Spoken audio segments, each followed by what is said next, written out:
Alexis.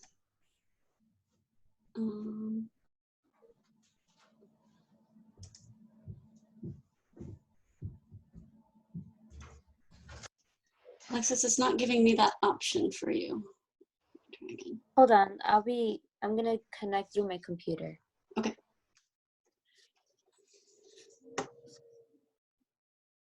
Okay, so in last class, we talked about the Wingate test, training in the ATP PCR system, how to set it up, what the adaptations are. We talked about training in glycolysis, how to set it up. We talked about work and rest intervals, exercise choice, class structure, adaptations, right? And then we started talking about how training in the ATP PCR system might affect your sprint speed, and how training in glycolysis might affect your sprint speed. And I said you should put some thought into how all the different training methods would affect sprint speed. So work in the ATP PCR system, work in glycolysis, such as a 400-meter sprint, and also endurance performance, right? So hopefully you did that. I'm not going to go over that with you until probably next week, because I need to cover resistance training first, so we can include resistance training in that conversation. So we'll add to that how resistance training affects work in each of the systems. Okay. So, do you guys have any questions for me before I move on? We're down to our last couple of meetings. No, other than just like for the upcoming exam and everything, the best way to practice understanding all of this would be like application rather than just the terminology. Okay. Yeah, and next week, I'm going to spend a lot of time on the application. Okay, any other questions? Is next week review or what?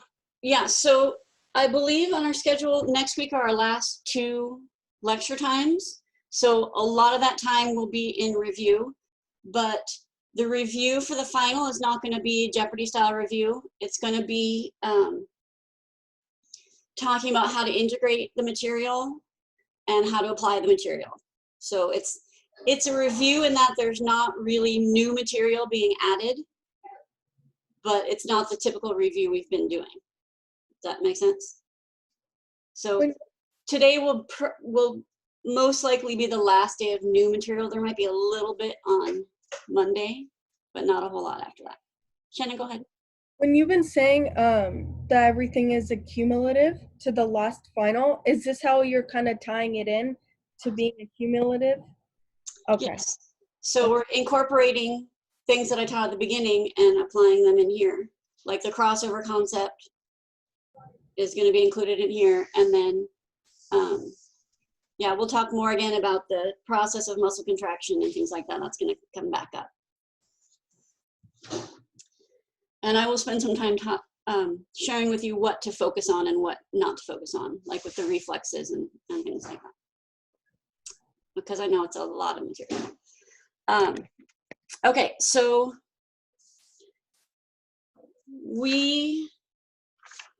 I believe we finished chapter 10 with the anaerobic training. So we're moving in, sorry, that was chapter 11. We finished chapter 11, the endurance training, the anaerobic training, and now we go into chapter 10, which is resistance training. Okay. Before I do that, let me see if there's anything I should review from. Is there anything you can think of you want me to review from chapter 10? Did we go over how endurance athletes should train, like if they should train in glycolysis or ATP PCR? Okay, so that's going to come up when we discuss. So what I asked you to do was write down the 3 types of performance in the ATP PR system, and you should have an example of that. performance in glycolysis, you should have an example of that, and performance in endurance, you should have an example of that. And then how training in each of those activities, in each of those systems, affects performance in each of those systems. So that's going to include how training in ATP, PCR, and glycolysis is going to affect endurance performance, right? As we cross over all of those things. So I'm going to get to that. I haven't gotten to it yet.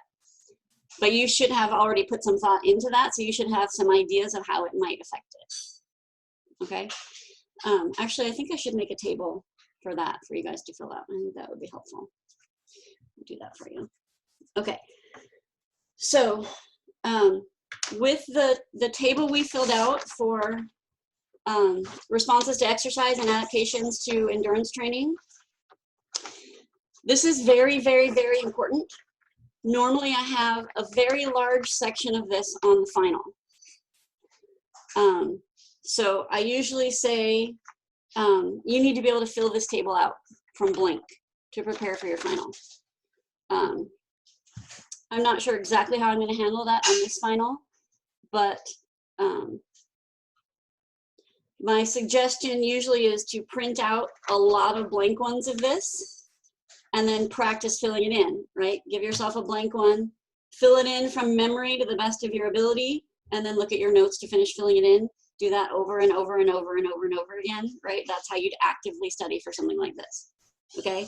I also recommend you have one that you fill out really neatly and then laminate it and keep it, because this is exercise physiology in a nutshell right here, okay?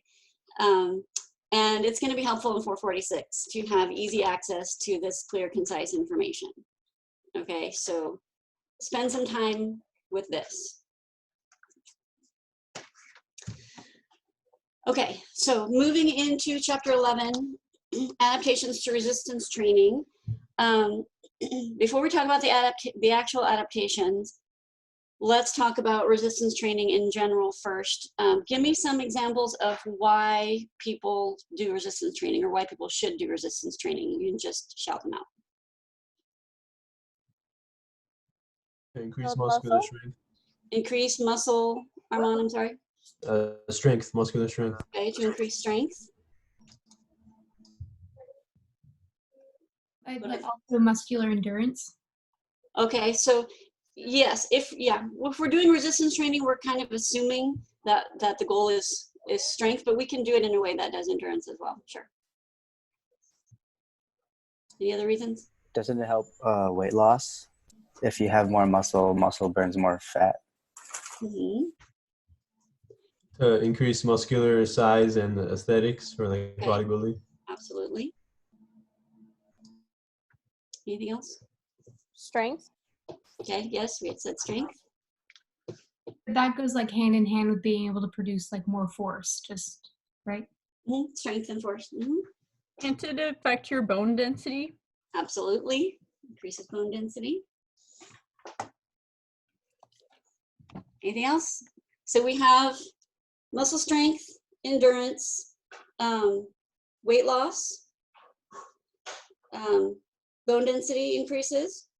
So when we say weight loss, if someone does resistance training and they're adding muscle mass, is that going to cause weight loss? No, I meant fat loss. Where's my bike going exactly? In the backyard. In the backyard. I can do it, don't worry. It's a little warm out there. I know. I was hoping you wouldn't notice. Okay. You have it like on a trainer. No, it's a spin bike. Okay. Which I've been getting a lot of use out of with Peloton lately. Okay, anyway, what was I talking about? You're talking about weight loss and if you put muscle on. Okay, so if you're doing resistance training, in many cases, you're going to add muscle mass, which is going to most likely increase numbers on the scale, not decrease numbers on the scale. So as AJ said, it helps with weight loss, in that with weight loss, in that the more muscle mass you have, the more calories you're going to burn at rest. So over longer term, you're going to have a higher metabolic rate, which is going to contribute to weight loss. Okay. But remember that when someone says they want to lose weight, what do they actually want? Fat loss. Lose fat. Lose fat. Okay. So that has more to do with body composition. Right? So if fat mass stays the same and muscle mass increases, that's going to be improvement in body composition, right? That's going to give you a decrease in fat percentage, even with your fat staying the same. Okay? But we know that that increase in muscle mass is going to help us over the long run decrease our fat through a higher metabolic rate. Does that make sense? So you need to be able to explain to someone who's trying to lose weight why they should be doing resistance training and why it's okay that the number on the scale might initially go up a little bit. Okay, they're going to see changes in their body and not necessarily reflected appropriately in the numbers on the scale. And so you should be doing body composition testing either in addition to or instead of the actual scale, the weight on the scale. Does that make sense? Can we think of any other reasons to do resistance training? Can it help with like range of motion? Honestly, I don't think so. That would be more like stretching. Resistance training would add range of motion. Oh, and I forgot that Armand also listed aesthetics, which is definitely a valid reason for resistance training. Wouldn't it increase like improve muscle imbalances and that type of thing? You could use it for that, absolutely. You could use it for rehabilitation from injury. You could use it for injury prevention, right? Strengthening the muscles, strengthening the bones and ligaments and tendons is all going to help with injury prevention. How about sports performance? That's a good reason to do it, right? Okay, so think a little bit more about some of these reasons. Okay, those are general reasons. Let's look at some more specific populations, such as women. Should women be doing resistance training? Yes. Yes. Why?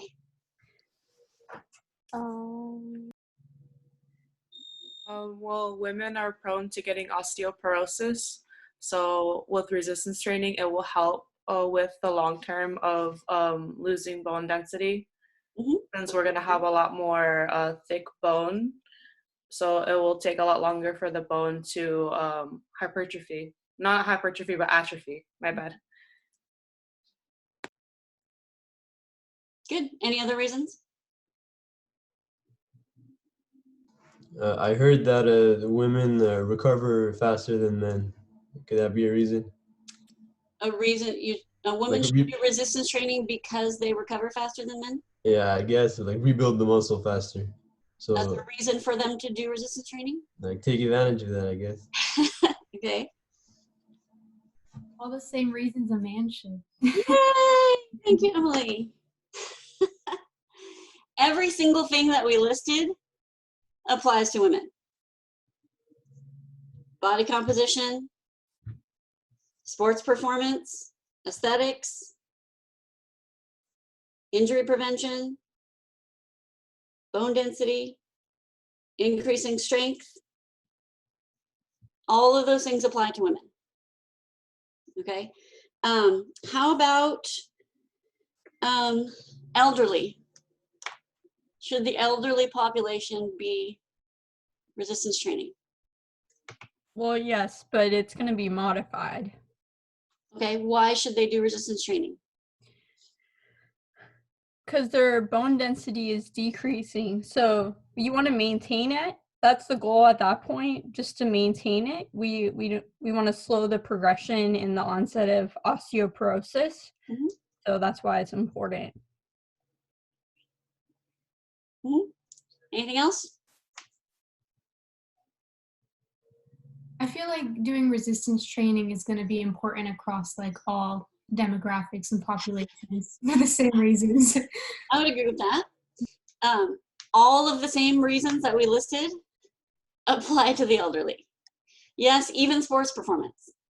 My father-in-law competed in Masters Olympics until he was in his late 80s. So you can still improve your sports performance. The elderly still respond to resistance training. They can still increase their strength. You can still do it for body composition control. They can still do it for injury prevention, aesthetics, increase in strength. And I would add, actually, for this population, it's even more important for reasons of like maintaining independence and reducing fall risk, right? In this population, a lot of the elderly are afraid to do things because they're afraid of falling. And so resistance training will help them reduce their likelihood of falling by increasing their strength, endurance, coordination, all that types of things, increase their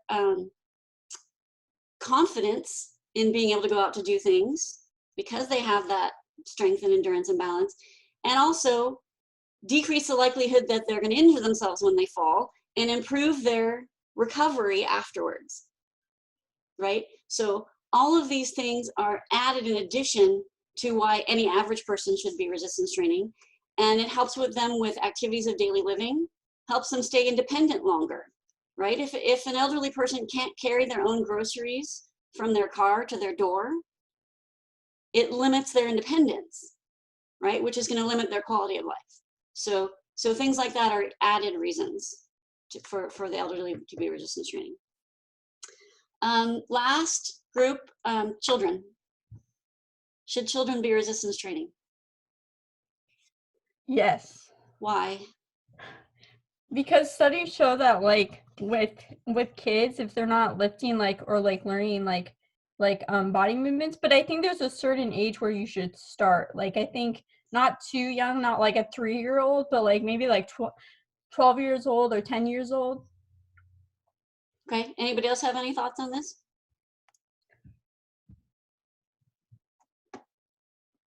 Not a thought? Doesn't it Anybody depend? think it's a bad idea?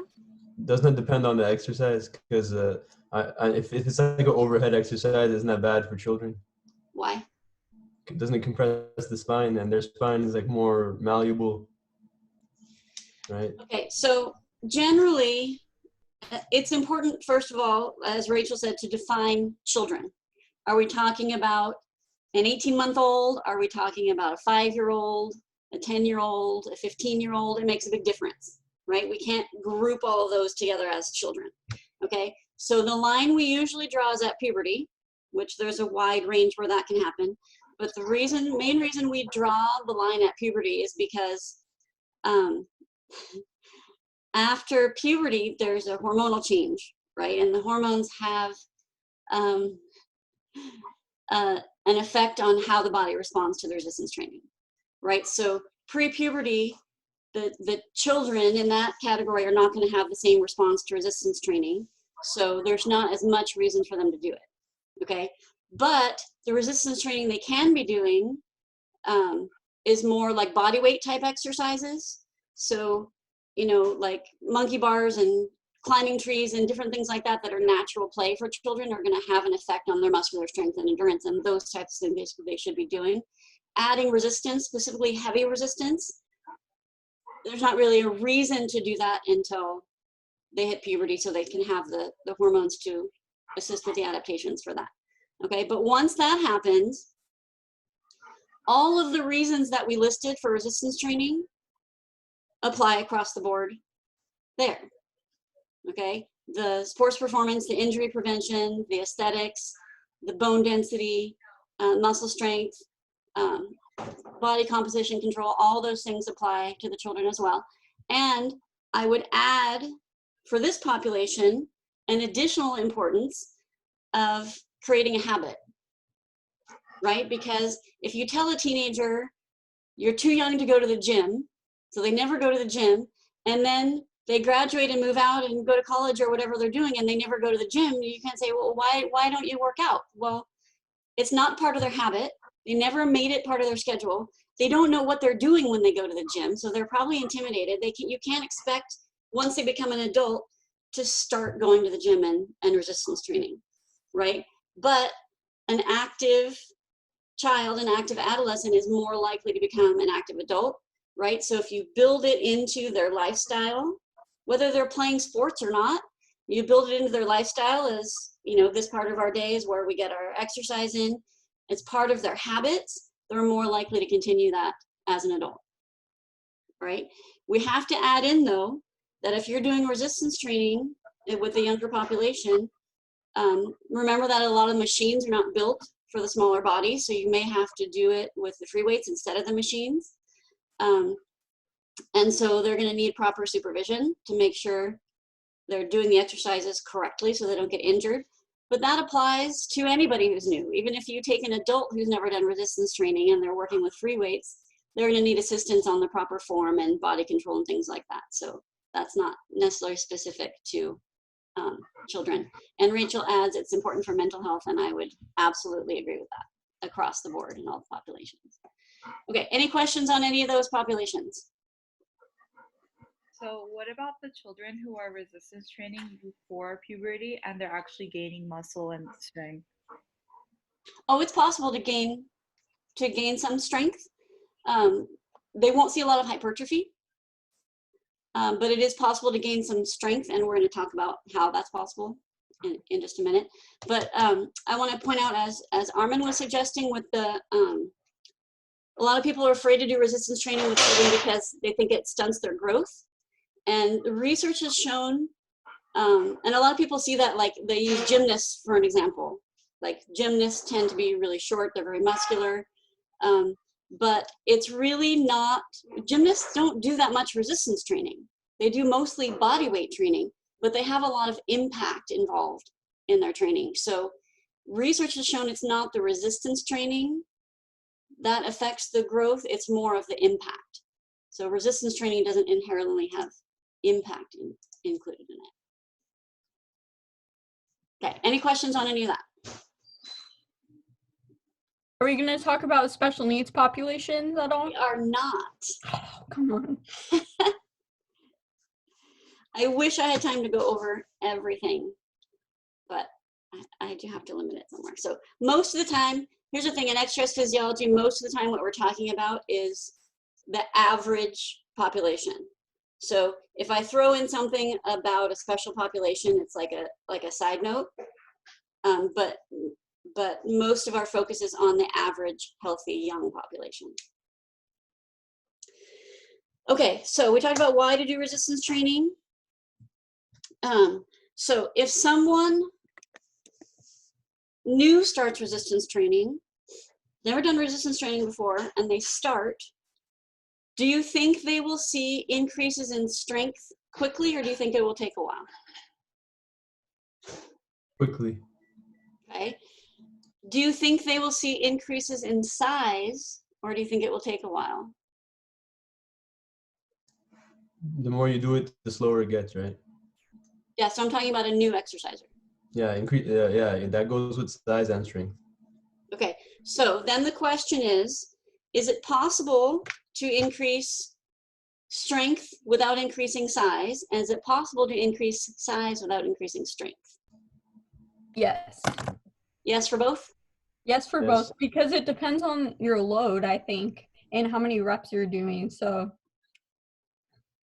yeah, that's my opinion. Okay, so that's an interesting, that's kind of a separate question regarding the load. So when I'm referring to resistance training, the assumption is heavy load.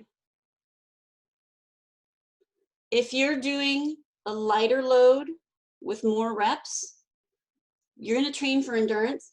Actually, gosh, there's so much information I could give you here that's outside the scope of this class. But there are ACSM guidelines for if you're training for strength, you should be doing this many reps. If you're training for endurance, you should be doing this many reps. If you're training for hypertrophy, you should be doing this many reps. I wonder if that table is in your book. I'll have to look through your book and see if it's in there. That information is outside the scope of this class. I know we go over that in 336 and probably 436 and probably several other classes that you guys should be taking if you haven't taken them already.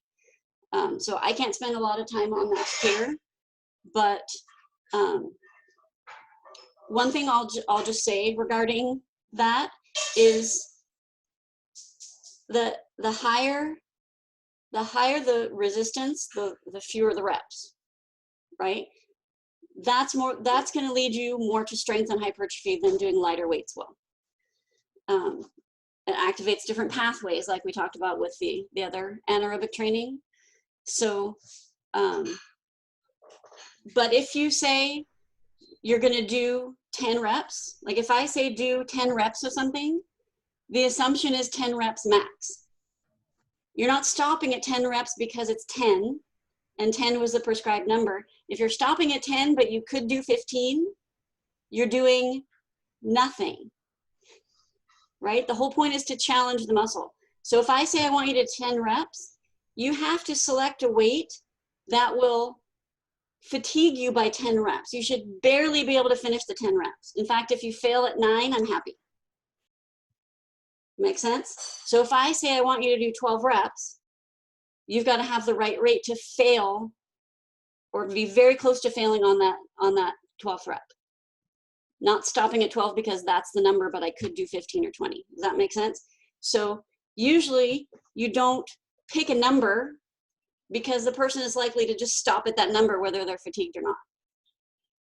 So you kind of give a range, and within every set you should be going to failure or near failure, okay, if we're talking about strength. Actually, that's true for endurance as well. You just should have a lighter weight so that you're failing at 15 instead of failing at 10. Okay, that's a separate topic where next week, if we have time for a lot of questions, I can take questions on that type of topic. Okay, but right now we need to get more into the physiology behind it. Rachel says the table is on page 233 of the book. Is that the new edition of the book, Rachel, or the old one? That's the new version. Okay. I'll see if I can post that for you guys if you don't have the new book. Okay, so. I can post it, Professor. I have the book. Okay, thank you, Mira.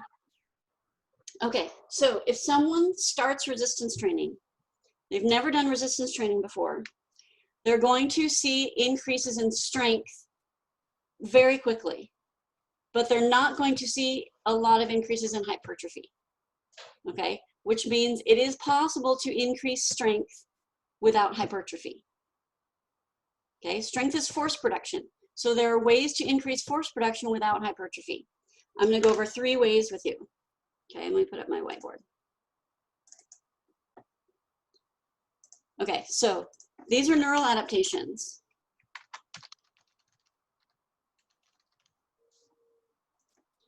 So within the first, let's say 8 weeks of resistance training,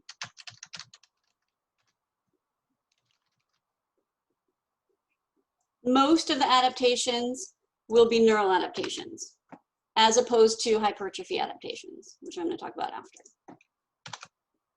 So this means you're getting increased strength without hypertrophy. Okay, so first way that happens is through increased synchronization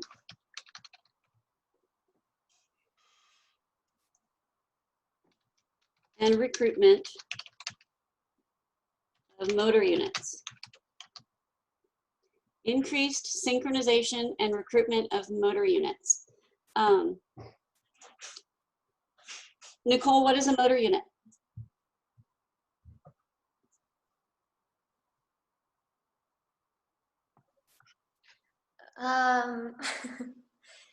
It's all of the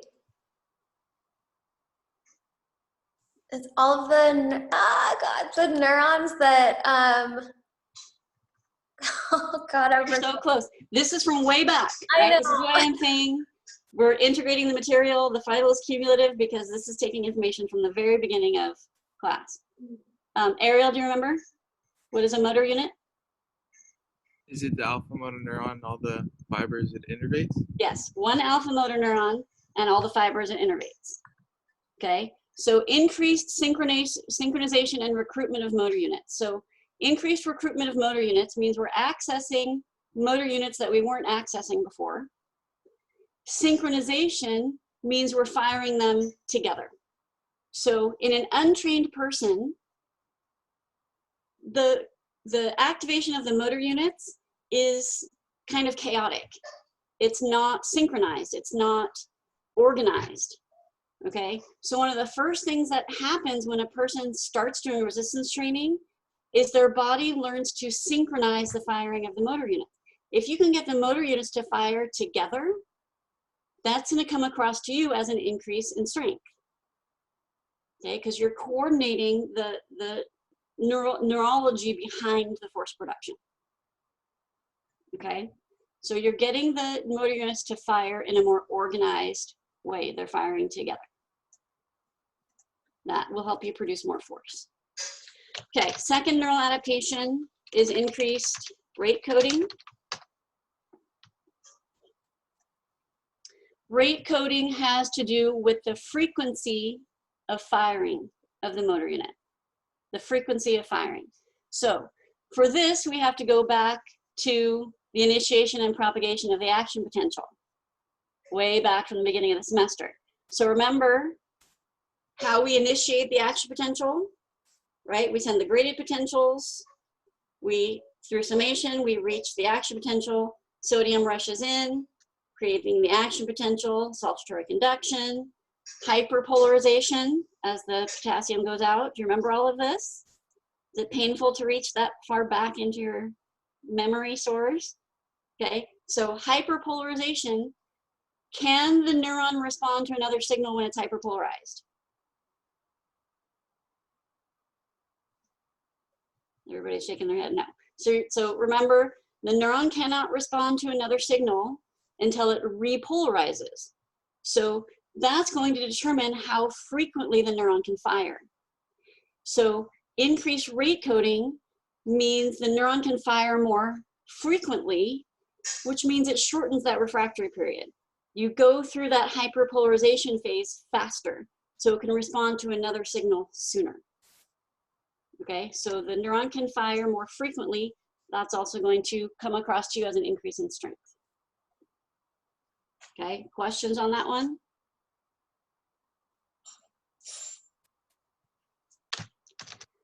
Okay, third neural adaptation is called disinhibition, which is kind of like a double negative. So let's talk about this. Oops, I spelled it wrong. Let me fix that.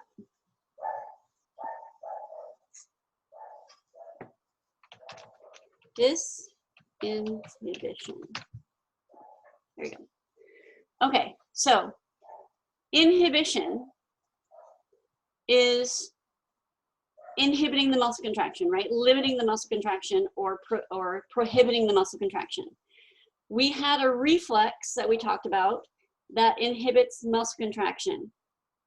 What is it called? Competitive inhibition? Competitive inhibition was part of fatigue from hydrogen. What was a reflex that inhibited muscle contraction? Reciprocal inhibition. We had, okay, so we had reciprocal inhibition and we had autogenic inhibition. One of them was helping us contract the muscle and one of us was preventing us from contracting the muscle. Which one was preventing us from contracting the muscle? It was preventing contraction was autogenic inhibition with a Autogenic inhibition. Good. Wait, who said that? Who said that? I couldn't see you. Justin. Justin. Okay, thank you, Justin. Can you, so we're talking about autogenic inhibition with the contraction stimulus. Can you remind us how and when that happens? That happens, that would happen during either near maximal or at a maximal contraction. And then I believe what senses the maximum contraction is the Golgi tendon organ. Yes. Then a signal will be sent to the spinal cord, causing the alpha motor neuron to repolarize, Hyperpolarize. causing the muscle to relax. Exactly. Great job. So autogenic inhibition with the contraction stimulus is what limits your 1 rep max, right? Which is the measure of strength. So disinhibition is limiting the autogenic inhibition. It's making your GTO less sensitive. If the GTO is less sensitive, that means it's going to allow you to more force before it shuts you down. Okay, so let me go over that again. The autogenic inhibition with a contraction stimulus occurs when you're doing a maximal contraction. So you're lifting a weight that the GTO senses is too heavy for you. And to prevent you from injuring yourself, it shuts down the muscle and you have muscle failure. So you can't lift that heavy weight, okay? If you start resistance training, heavy resistance training, one of the first things that happens is the GTO becomes less sensitive, which to you means 3 weeks ago, I couldn't press this weight. I've been resistance training, now I can press this weight. There's no hypertrophy happening yet. But what happened is your GTO is less sensitive, so it's not triggered by that amount of weight anymore. So that's an increase in strength without an increase in hypertrophy, okay? So disinhibition is inhibiting autogenic inhibition, okay? It's making your GTO less sensitive so that you can produce more maximal force. Questions on any of those neural adaptations? Okay, so all of these things happen within the first 8 weeks of resistance training for someone who was not resistance training before. Okay, if you take someone who did resistance training for years and then stops for a while, for example, if you were resistance training regularly at the SRC when we were in school, and then during the quarantine, you don't have anywhere to do resistance training and you stopped. When we restart again, hopefully in the fall, you go back to the SRC and you start resistance training again, you're not starting over with the neural adaptations. You already have the neural adaptations, okay? You're not gonna lose those necessarily, depending on, you'd have to take a lot of time off to lose those, okay? So you are not a new exerciser. You did some detraining, okay? These neural adaptations are for someone who hasn't done resistance training before. So would like regular resistance training be like a plan that you're maintaining weekly? Or like Yes. what classifies as it like regular versus like, or someone who has versus hasn't? So according to ACSM guidelines, which is also within the scope of a different class, 3 times a week minimum for increases. Twice a week is maintenance. 0 times a week, strength decreases, right? You don't even maintain your strength.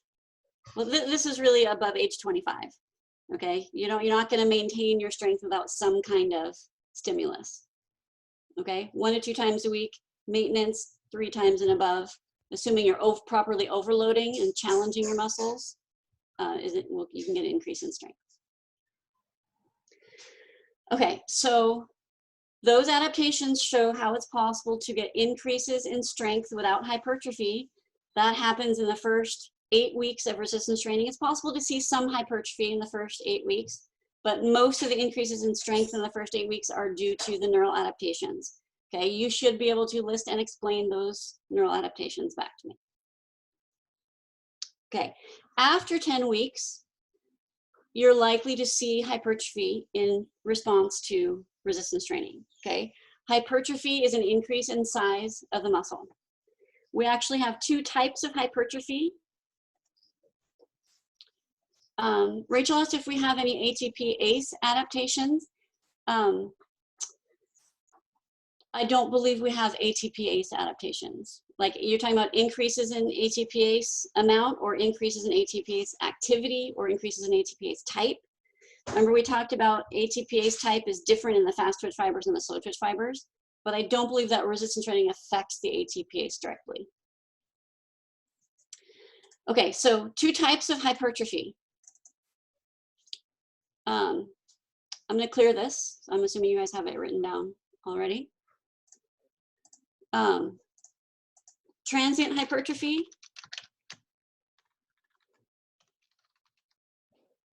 Transient hypertrophy.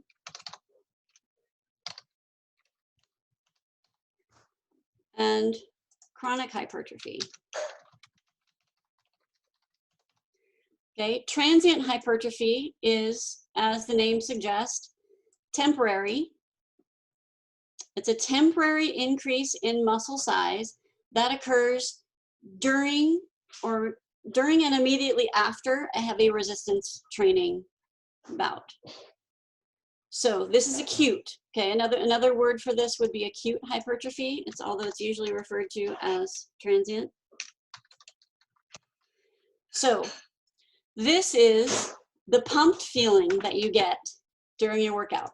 Okay, so you know, if you've ever done heavy resistance training, you know you walk out of the gym feeling bigger than you felt when you walked in. Okay, that pumped feeling, the swole feeling, that's an actual real thing. Okay, you actually are physically bigger when you walk out of the gym than you walk in. That is acute hypertrophy. That is from fluid going into the muscle. Okay, so this is why, like, fitness models, if they're doing a photo shoot, will have weights on set and they'll do some reps before they take the photo shoot to get that pumped feeling and that pumped look. It's from fluid going into the muscle. Doesn't last very long. It's transient. Okay. Usually when we talk about hypertrophy, it's chronic hypertrophy, the kind that's built over time. Okay. You don't get that from one workout. You get it from chronic resistance training. Okay. Kind of like the difference between, we talk about with endurance training, the difference between acute exercise and chronic training. Okay, so hypertrophy is an adaptation to chronic resistance training. 3 times a week, minimum, heavy load, meaning 12 reps or less, maximum. Okay, so this is an increase in the size of the muscle. It can be due to a combination of 4 things. 1 is an increase in actin and myosin filaments. Okay, we know that the actin and myosin filaments are the contractile proteins of the muscle. That's where we're getting the cross bridges and the power strokes that are producing more force. Okay, so if we have more actin and myosin, we have more cross bridges, we have more power strokes, we produce more force. This is how we get an increase in strength with hypertrophy. Okay, along with that, we get an increase in myofibrils. Andrew, what's a myofibril?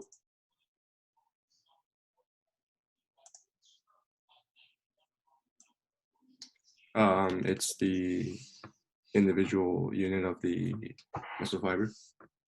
Okay. Or so the fascicle. It's a long chain of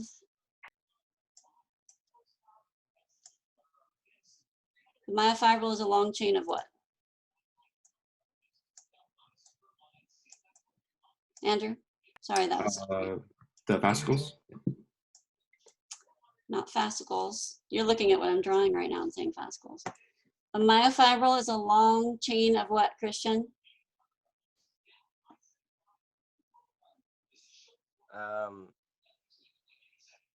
It's not motor units. I don't know why I'm thinking that.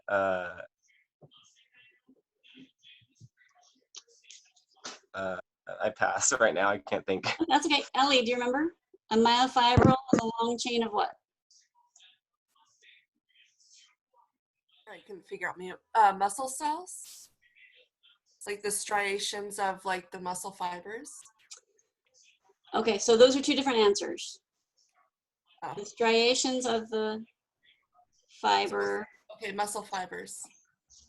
Okay, not quite. Emily, you have your hand up? Is it sarcomeres? Yes. Okay. Okay, so this is day one, remember, of our drawing of the muscle? We got to go way back here for this one. Where in this picture, what color are the muscle fibers? Green. Green. Green. This entire thing is the entire muscle belly. The green circle is the fiber itself. So the muscle has many, many, many muscle fibers in it. What is the blue circle? That's the The fascicle. fascicle. Blue circle is a fascicle, which is a bundle of fibers. Okay, and while we're here, we might as well review what's the membrane covering the entire muscle. Epimysium, Okay, what's the membrane covering the fascicle? perimysium, What's the membrane covering the fiber? Endomysium. Okay. The muscle fiber is made up of a bunch of what's? Myofibrils. Myofibrils. And the myofibril is a chain of Sarcomeres. sarcomeres. Okay, so we reminded ourselves of the anatomy of the muscle. So with resistance training, you're getting an increase in actin and myosin filaments, which means we're getting more myofibrils. So we're going to more densely pack this fiber with myofibrils, which is why the muscle is getting bigger and more dense and why it can produce more force. Okay, so that's where the new actin and myosin is going. It's going to produce more myofibrils. What's not happening is we're not growing new fibers. Okay, we're not going to have more fibers than we had before.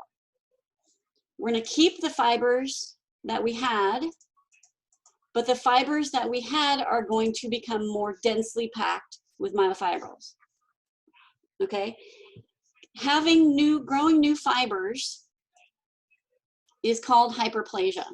So that would be like if we took one fiber and we trained it and it ended up splitting into two fibers.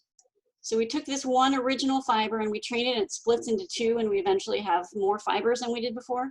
That's called hyperplasia.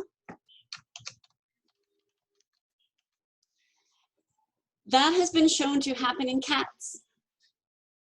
When cats do their resistance training, they show hyperplasia. So yes, the researchers have cats doing resistance training. What they do is, in order for the cat to get its food, it has to push down a lever. So pushing the lever releases the food. They make the lever harder and harder for the cat to push down. So in essence, the cat is doing resistance training. Okay, so when the cat does resistance training, it shows hyperplasia. It has its muscle fibers split and it has more fibers than before. Okay, that for the most part has not been shown in humans. When I was in grad school, they were saying no hyperplasia in humans. Now they're starting to say in some extreme cases, it's possible we could see hyperplasia in humans. So who knows, 20 years from now, they might be saying this is how you can get hyperplasia. I don't know. Right now, the research says generally not, but maybe possibly in extreme cases we get hyperplasia. Okay, so resistance training in humans leads to hypertrophy, an increase in size, not an increase in number of fibers. Can we assume that like a lot of the exercise physiology that we're learning is common in like all mammals, or is every animal like diverse in the way that their body? Yes, so we're talking specifically about human physiology. There are some differences in other animal physiology, which is why, I mean, there's some research we can only do on animals, so it's limited in how we can apply that to the human population. Okay, so hypertrophy can be caused by increase in actin and myosin filaments, increase in myofibrils. It can be an increase in sarcoplasm. Where on this drawing would be the sarcoplasm?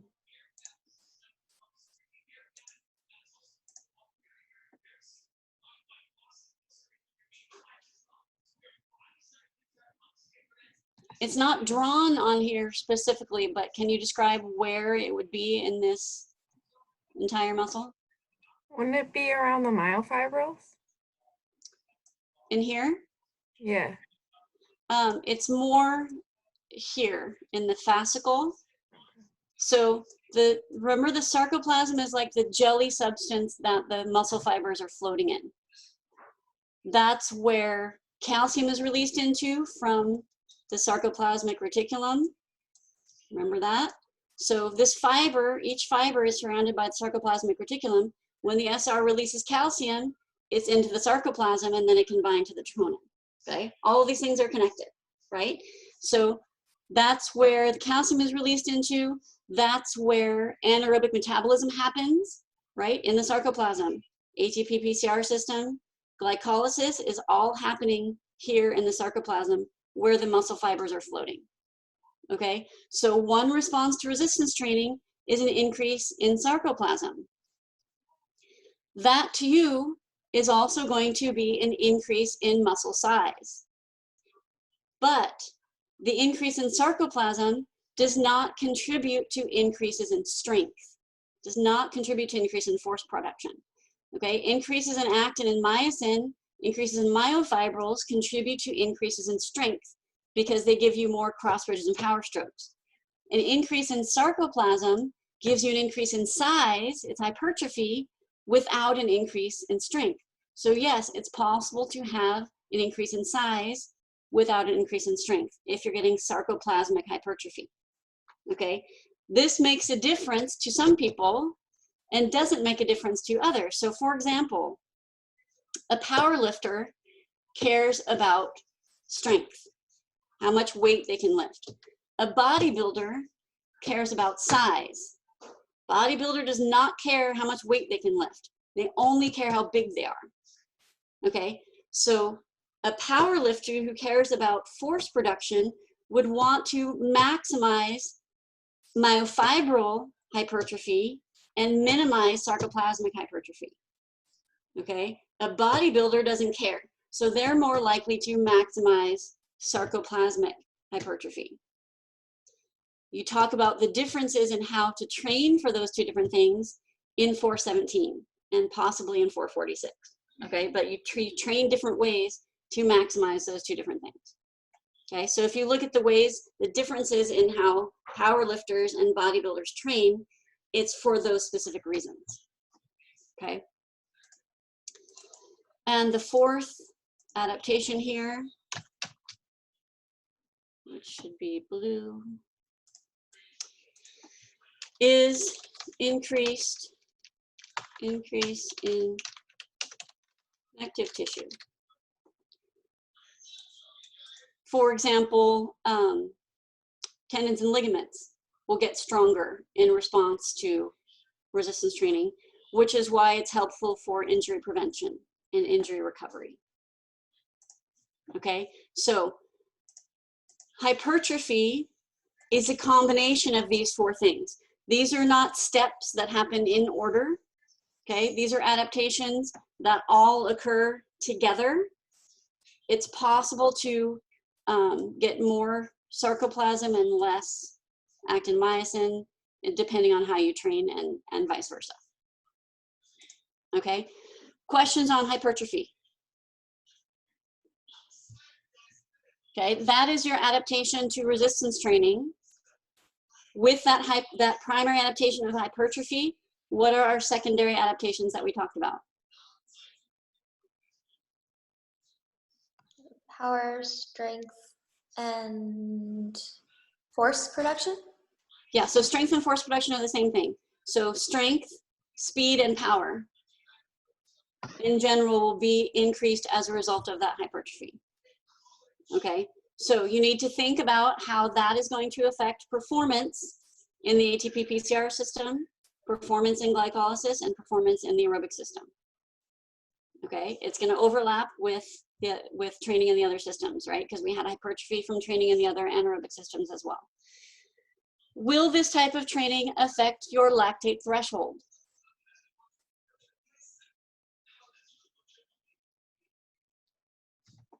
These are our critical thinking questions.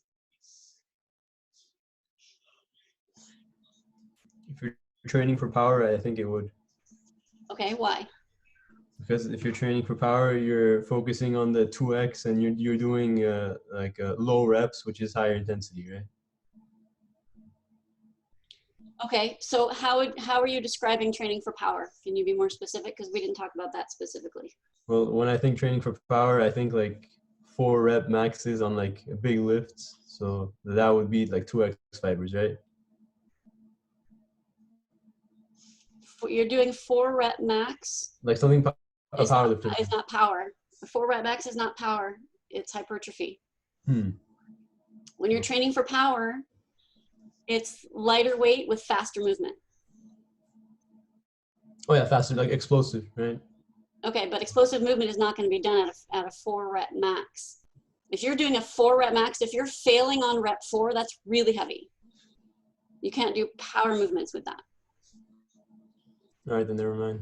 Okay, so that's the thing here is we have to talk about what system we're in.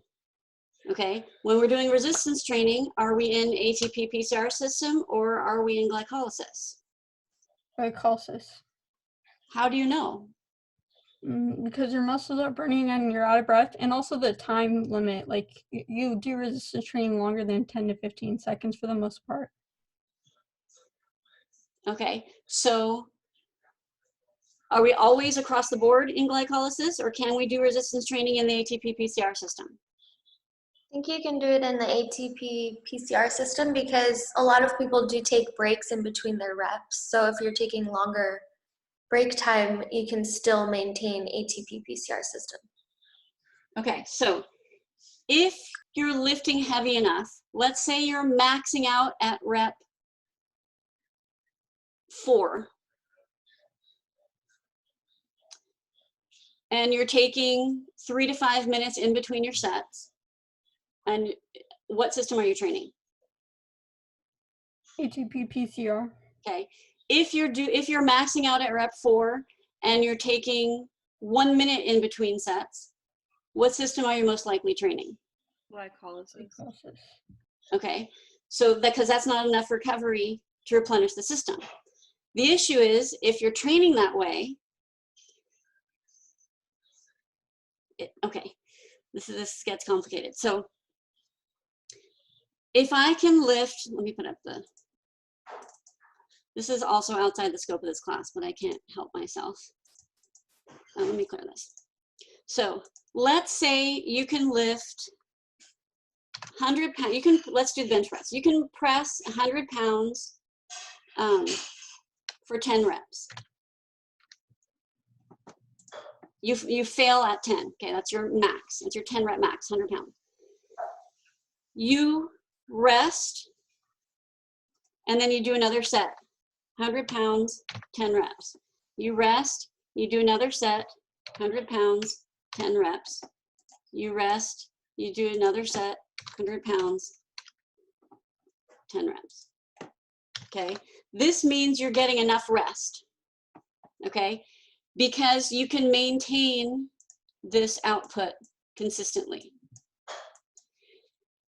If you do the 100 pounds at 10 reps and your next set you can't quite get to 10, you only get to 8.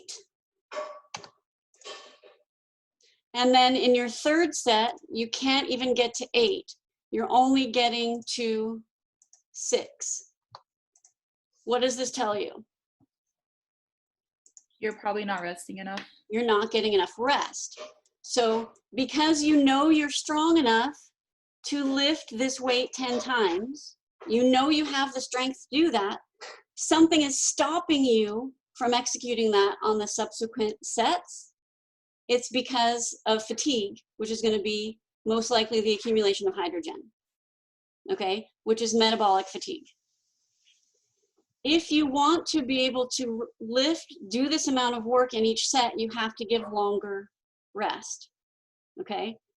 Nothing wrong with doing it this way and having a declining work product in each set.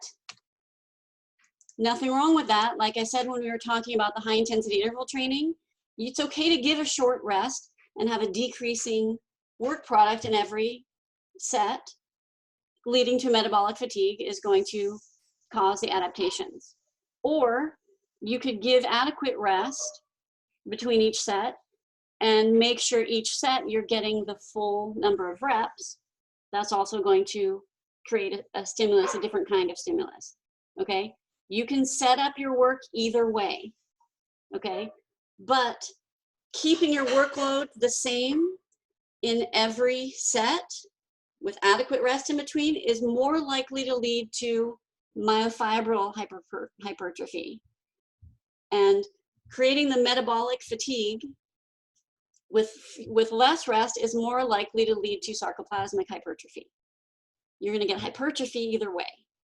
Does that make sense? But you can structure the workout differently, okay? Whether or not it affects your lactate threshold, what are the two things we said could improve your lactate threshold?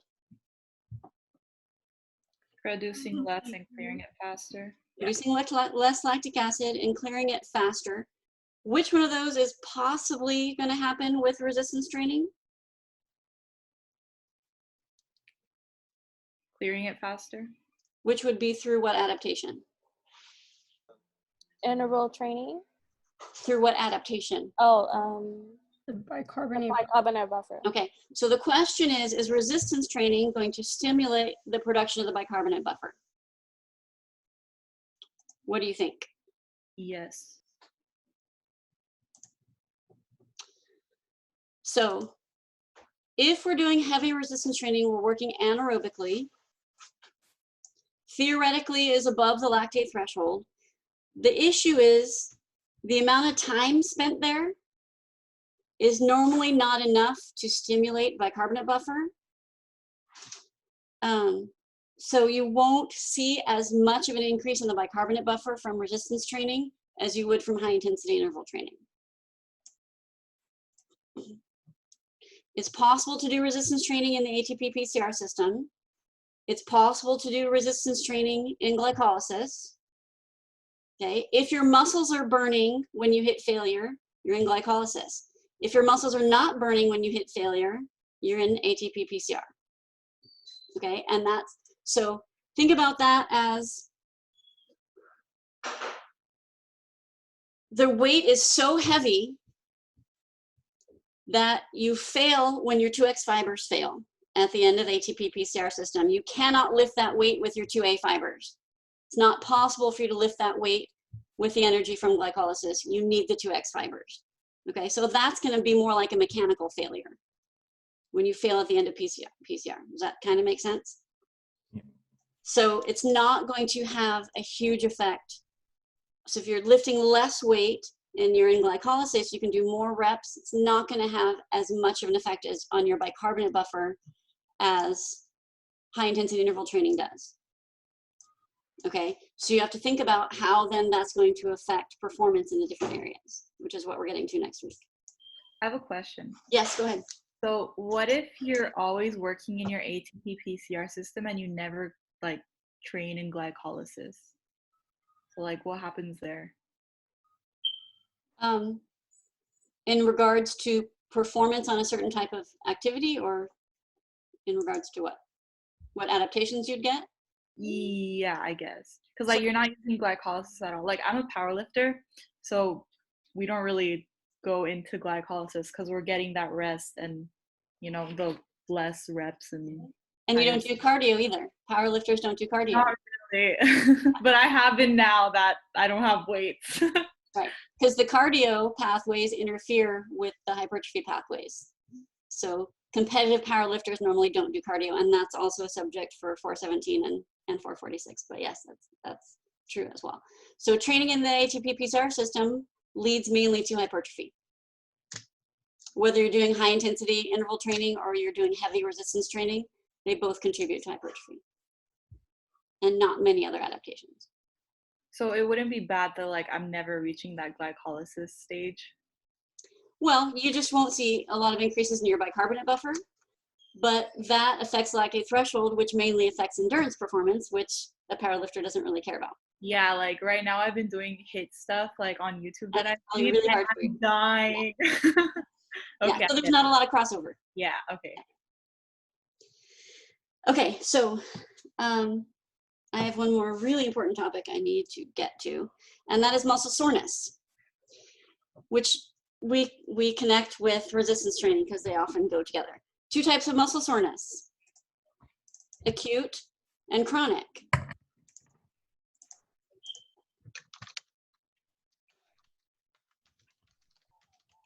So acute muscle soreness is the muscle soreness you feel during your workout.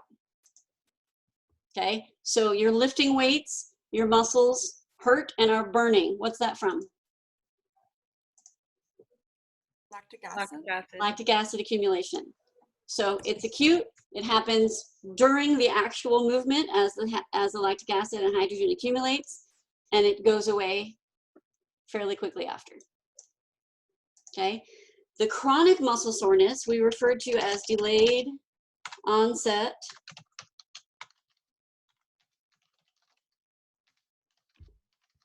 muscle soreness, or DOMS. This is when you're sore the next day. After you do a heavy resistance training workout, you're sore the next day. Delayed onset muscle soreness. So a lot of people think it's due to lactic acid. I will tell you right now, it is not. I'm going to tell you exactly what it's due to. It's possible. I mean, if you do a heavy enough workout that it causes accumulation of lactic acid, it's possible you're going to be sore the next day. So there could be a correlation, but there's no causation. The accumulation of lactic acid is not causing the soreness. Okay, I'm going to tell you right now exactly what is causing the soreness. A lot of people also think it's a bad thing, and they don't want to be sore. So I don't want to lift heavy because I don't want to be sore the next day.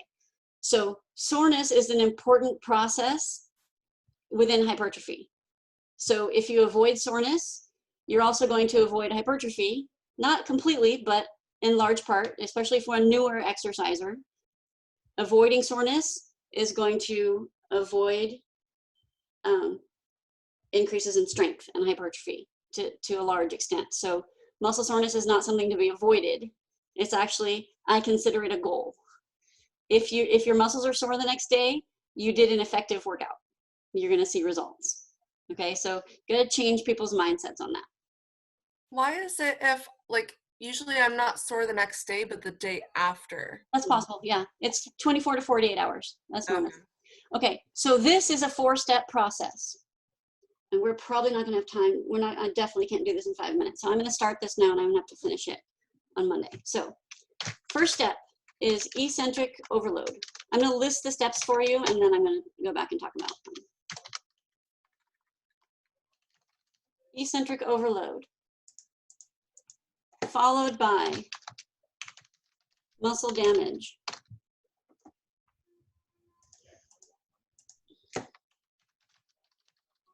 repair, sorry, not repair, erase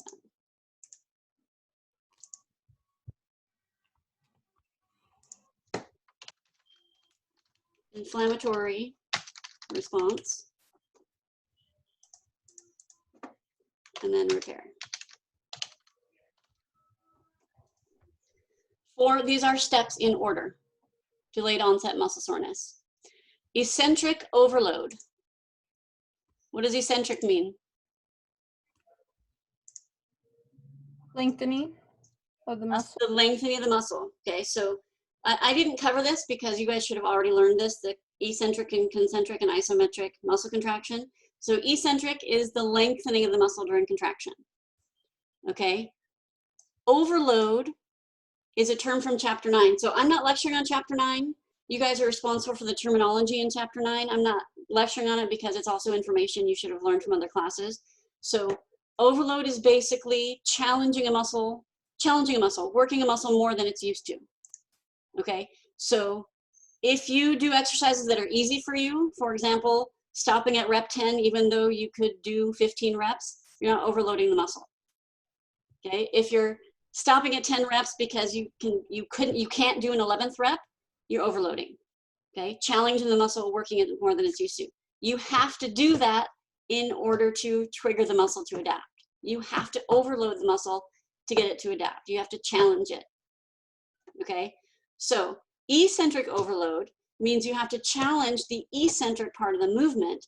Your muscle can produce more force eccentrically than it can concentrically. So it's very difficult to challenge the muscle eccentrically because you're limited by what you can lift concentrically. For example, a bench press.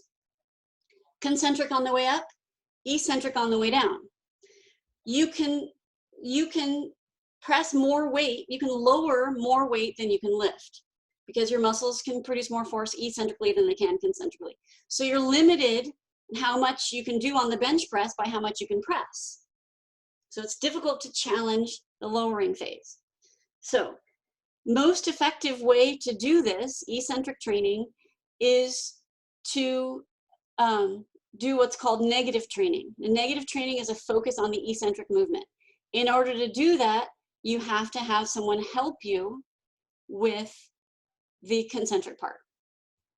So for example, on the bench press, you'd have a weight that's too heavy for you to press. Okay, because if you can press it concentrically, it's not challenging enough eccentrically. So you have to have a weight that's too heavy for you to press concentrically. Someone helps you lift the weight, and then you lower it on your own. Someone helps you lift it, and you lower it on your own. Okay, you could do that bicep curls by cheating on the way up, swinging it with your hips, and then focusing on the eccentric. Okay, if you've never trained that way, train that way next time you get a chance. You probably don't have a chance right now, probably don't have access to heavy weights and a spotter. But next time you get a chance, train that way. I pretty much guarantee, unless you regularly train that way, you're gonna be sore the next day. And you gotta think about that as a good thing. Okay, you don't have to do negative training to achieve DOMS, but it's a really good, efficient way to do it. Okay, Rachel asked a question here. Why is it advised to do a 3-second eccentric phase? So focusing on the eccentric does not necessarily mean going slow. Eccentric movement, you actually produce more force when you move fast on an eccentric movement. You produce more force on a concentric movement when you move slowly, which is something I forgot to cover at the beginning of the semester. You can produce, a concentric movement can produce more force when you do it slowly. An eccentric movement can produce more force when you do it quickly. So going slow on an eccentric movement doesn't really make an effective difference. You get more, I know in 417, they talk more in detail about that. I don't have a lot of time to go into detail on that. And unfortunately, I have to stop there. So we will finish DOMS on Monday. And then I will talk quickly about immobilization and detraining, what happens if you take time off from training, how that affects your body. And then I have a weight loss topic I want to talk about, and then we'll start our review of bringing everything together. But part of that is going to be this other table that I have on Canvas for you, the energy systems table. So if you haven't printed that out yet, do that on Canvas. On modules, it should be in that first module, and it says table for adaptations or something like, no, table for adaptations was the other one. This one says energy systems table. So what it is it has the energy systems across the top and all the different things we talked about, where it happens, energy, substrate, enzymes, examples of training. It goes through everything we learned, causes of fatigue, everything we learned in each system, so you have it in one place. Another thing that you're going to fill out and laminate and keep for 446. Okay, so I'd like you to try to fill this out on your own before you come in on Monday, and then I will go over it with you and we'll discuss it as the beginning part of our review. Okay, you definitely don't want to miss our discussion of DOMS because that's going to be really, really important. Okay, so I will stay on right now if you want to ask me a quick question. Otherwise, I do have office hours at 11 if you want to come back between 11 and 12:15. Okay, otherwise, work on this stuff and I will see you on Monday. Tatiana, you have your hand up? Go ahead. Yeah, the two things that lead to acute muscle soreness were just the lactic acid and hydrogen accumulation. Those are the two things. Yeah, those are. It's just one thing. It's the, Oh, just one? yeah. It's the, Oh, okay. yeah, lactic acid, hydrogen accumulation, same thing. Okay.